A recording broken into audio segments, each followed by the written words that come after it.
E oggi siamo qui per uno sciopero nazionale per dire basta morti, basta infortuni.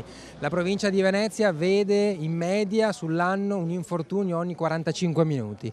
Una vergogna per noi che è inaccettabile, del tutto intollerabile. Non possiamo essere una provincia da primato sugli infortuni. Per questo noi siamo qui per scioperare, per dire basta ai morti, per dire basta alla catena dei subappalti, quella che ha determinato quello che è avvenuto a Firenze ma non solo, e su cui chiediamo al tavolo con il governo interventi immediati. Un corteo composto da centinaia di lavoratori ha manifestato oggi a Marghera davanti alla sede di Confindustria insieme a CGIL e UIL per dire basta alle morti sul lavoro.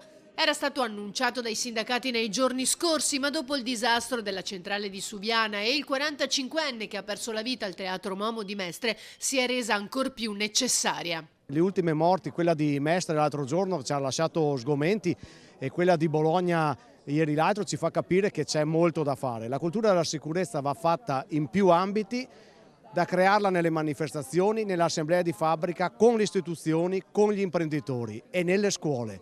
Bisogna non creare solo cultura della sicurezza, ma la cultura della vita. E questa noi è la nostra battaglia che non abbandoneremo mai. Ad aprire il corteo i delegati Enel. Bisogna tornare a logiche di investimento, a logiche industriali e superare invece quelli che sono gli atteggiamenti oggi dell'azienda, ma anche del governo, vorrei dire, sulla finanziarizzazione delle aziende, anche comprese quelle di Stato. Quando c'è qualcuno che ti dice fai qualcosa di pericoloso, la persona, il lavoratore deve subito fermarsi e non deve farlo più.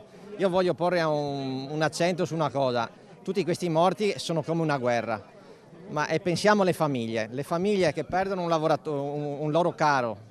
Le conseguenze sono enormi per la famiglia e durano per anni.